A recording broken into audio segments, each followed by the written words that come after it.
Bienvenue à cette histoire sans fin, par Pierre M. Je posais la plume sur le papier jauni de mon journal, observant le brouillard épais qui enveloppait le port. Un voile fantomatique qui semblait vouloir dissimuler notre départ au monde. Nos navires gigantesques silhouettes noires sur les eaux d'encre se balançaient doucement, patientant dans une immobilité trompeuse. L'Empire avait financé cette expédition vers les terres lointaines, un continent encore vierge aux yeux des cartographes et des érudits. Les rues pavées résonnaient des derniers adieux.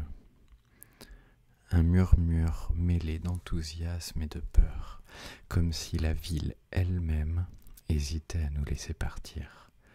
Le vent marin soufflait avec une intensité dramatique, soulevant ma jupe et envoyant quelques mèches de cheveux s'emmêler dans mon chapeau. Mon corset me serrait la poitrine, mais ce n'était rien en comparaison de l'étreinte de l'incertitude. Le capitaine, droit comme un mât, observait l'horizon avec un air grave, tandis que l'équipage s'affairait dans un ballet bien orchestré. Il n'y aurait bientôt plus de retour en arrière. Nous partirions et l'histoire retiendrait nos noms, ou nous oublierait, comme tant d'autres avant nous.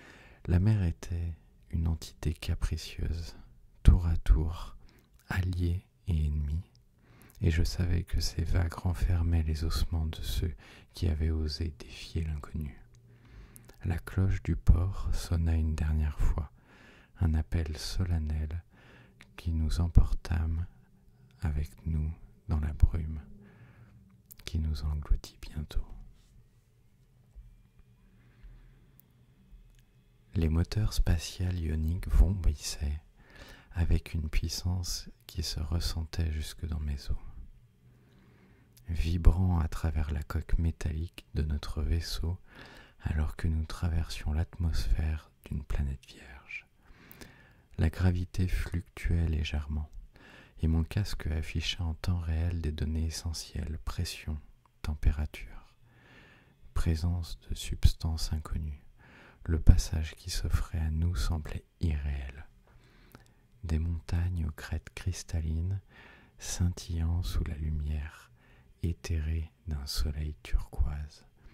Des rivières fluorescentes serpentant à travers des forêts au feuillage translucide. Aucun signe de civilisation, aucune trace d'une présence intelligente.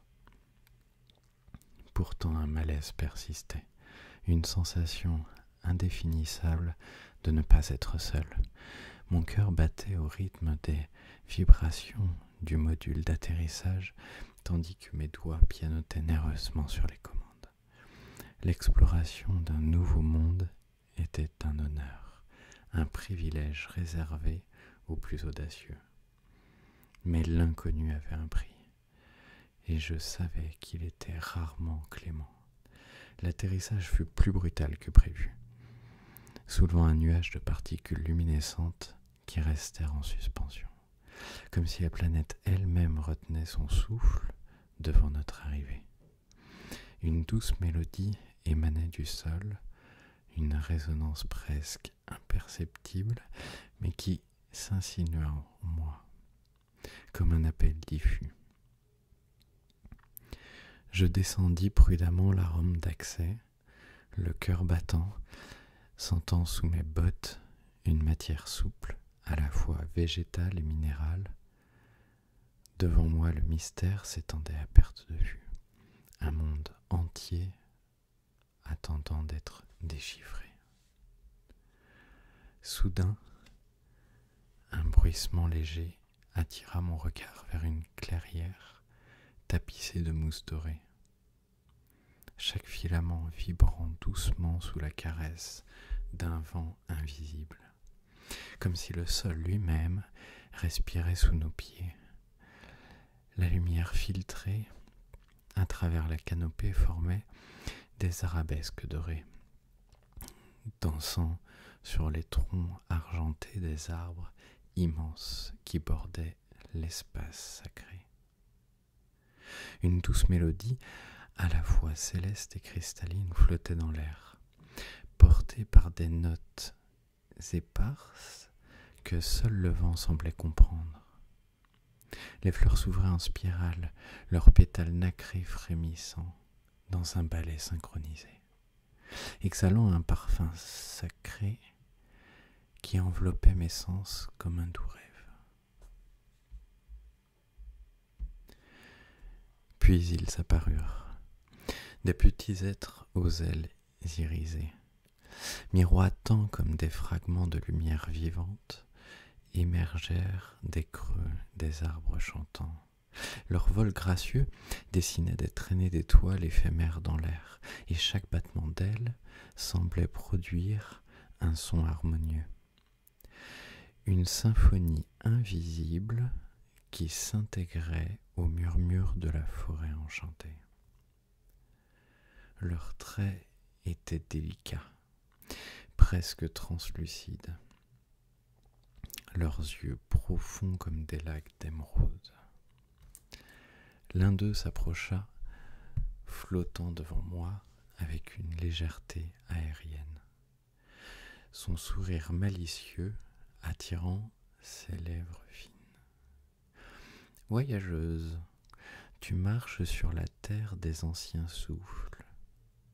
Es-tu venue en amie ?» Sa voix résonna dans mon esprit plus que dans mes oreilles, une mélodie entremêlée d'échos cristallins, comme si chaque syllabe était une note de musique soigneusement posée sur la partition du vent. Autour de moi, l'air vibrait d'une harmonie invisible mais perceptible, un équilibre fragile où chaque son, chaque bruissement, chaque souffle semblait avoir sa place.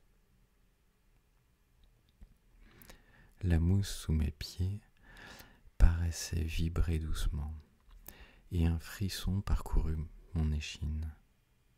Non pas de peur, mais d'émerveillement. J'étais une intruse dans un monde qui ne m'attendait pas. Et pourtant, jamais je ne m'étais senti plus accueilli. Chaque brin d'herbe, chaque éclat de lumière, chaque être féerique semblait me reconnaître, comme si j'étais attendu depuis toujours.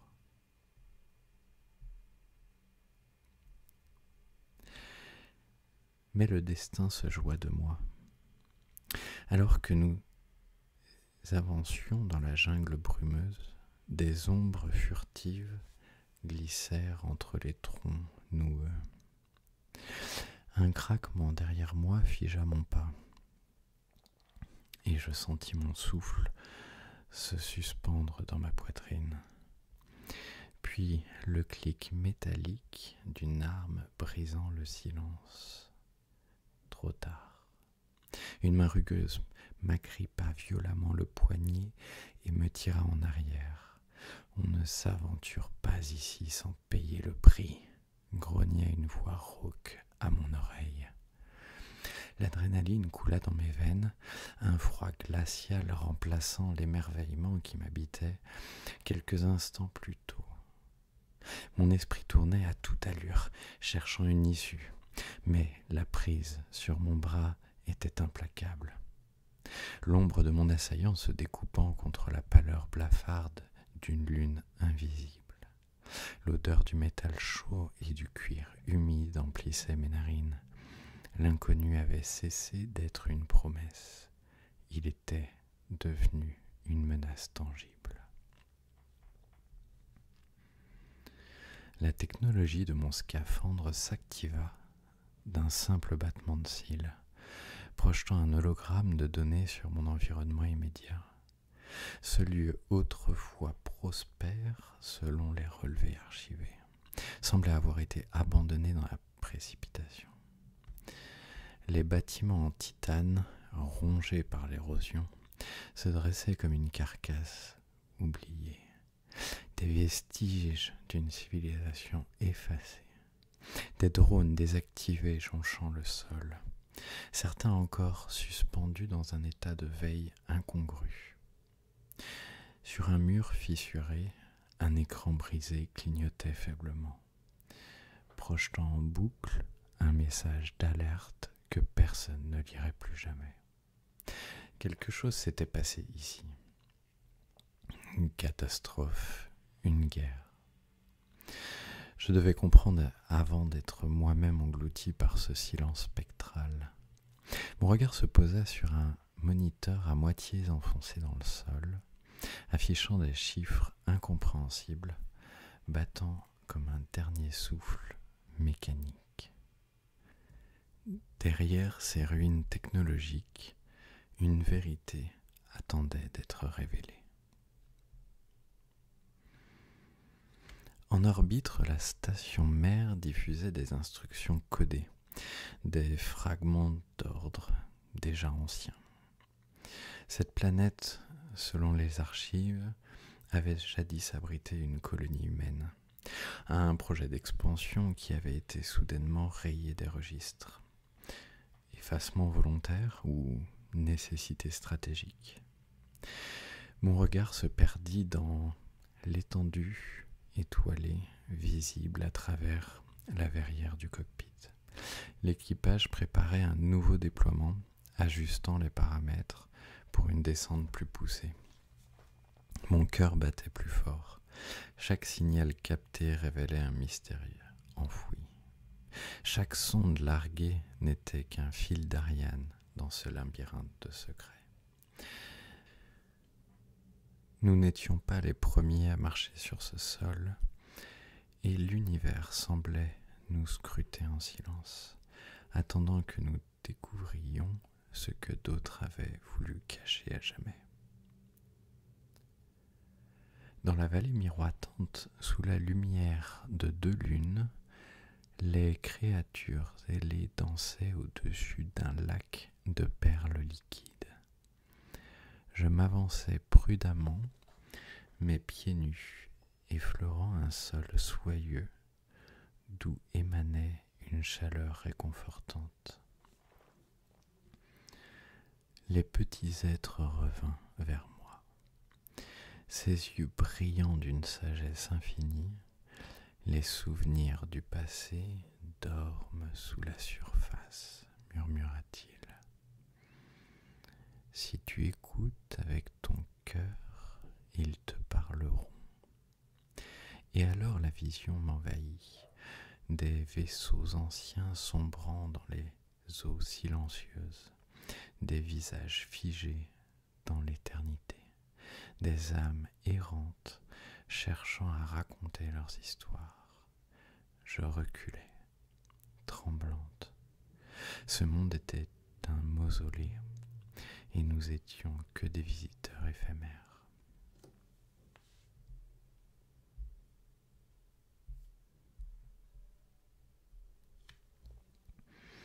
Un bruit fracassant brisa l'instant, déchirant ce silence comme une lame affûtée, s'abattant sur un tissu fragile. Une explosion éclata dans un éclair aveuglant, projetant une onde de choc qui fit vibrer l'air autour de moi. La poussière épaisse et suffocante s'éleva en une volute spectrale, se mêlant à la lumière mourante du jour. Un cri étouffé par le vacarme ambiant s'éleva quelque part derrière moi. Un dernier écho de terreur avant que la frénésie ne prenne le dessus. Mon cœur battait à un rythme effréné, synchronisé avec les pulsations chaotiques du danger imminent. Je courais, mes jambes propulsées par une terreur viscérale, chaque muscle tendu dans un effort désespéré pour échapper à ceux qui me traquaient. Derrière moi, des silhouettes émergèrent des ténèbres, fantômes d'acier et de technologie avancée, et volant avec une précision terrifiante. Leurs pas étaient calculés, méthodiques, implacables. Il n'y avait ni hésitation, ni pitié dans leur approche. Mon souffle se fit court, mes poumons en feu, tandis que j'enchaînais les foulées. Zigzagant entre les décombres d'une cité en ruine, les structures éventrées se dressaient comme des vestiges d'une ère oubliée. Des squelettes de pierre et de métal, témoins d'un passé révolu. Des câbles pendouillaient comme des lianes funestes, et des écrans brisés clignotaient faiblement, diffusant des messages sans destinataire. Une ruine apparut, soudain devant moi. Une tour à demi effondrée, dernier refuge ou piège fatal. Devais-je prendre le risque d'y entrer? Un frisson glacé parcourut mon échine alors que les ombres de mes poursuivants s'étiraient sur le sol, s'approchant inexorablement. Chaque respiration était une lutte pour survivre. Chaque seconde, un fil fragile suspendu au bord de l'abîme. Mon esprit tournait à toute allure, cherchant une issue. Il n'y avait pas d'échappatoire facile, seulement la promesse d'un sursis si j'osais avancer. L'adrénaline hurlait dans mes veines, me poussant vers la seule option envisageable, courir encore, plonger dans l'inconnu, espérer que le destin me serait favorable, ne serait-ce qu'un instant de plus.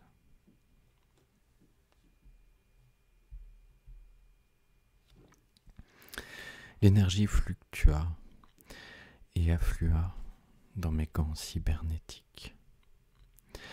Une vague électrique parcourant mes bras avant de se déverser en un champ de force crépitant autour de moi. Une lumière bleutée pulsa, dessinant une sphère protectrice à l'éclat instable, projetant des reflets mouvants sur les ruines autour de moi. L'interface de mes lunettes tactiques s'alluma d'une myriade de données en temps réel, analysant l'environnement avec une précision chirurgicale. Un réseau d'hologrammes s'étendit devant moi, cartographiant chaque détail du terrain, révélant des structures enfouies sous la poussière du temps, des échos de ce qui avait été autrefois les vestiges d'une architecture oubliée, entrelacés de câbles sectionnés et de machines éteintes, racontait une histoire silencieuse, un drame figé dans le temps.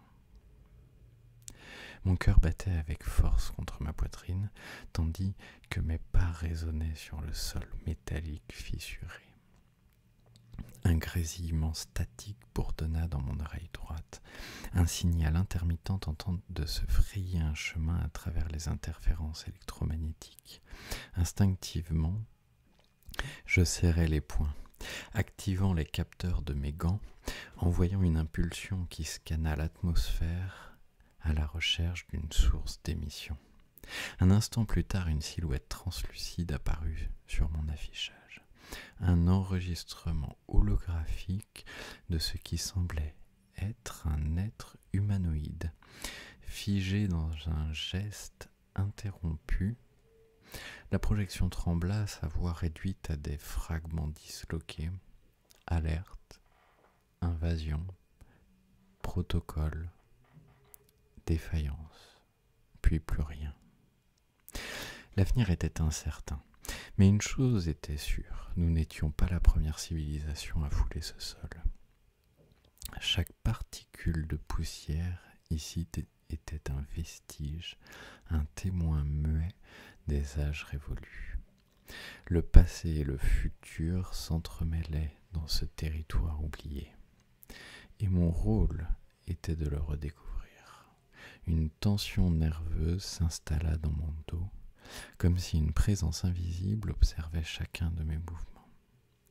Avais-je réveillé quelque chose qui aurait dû rester endormi?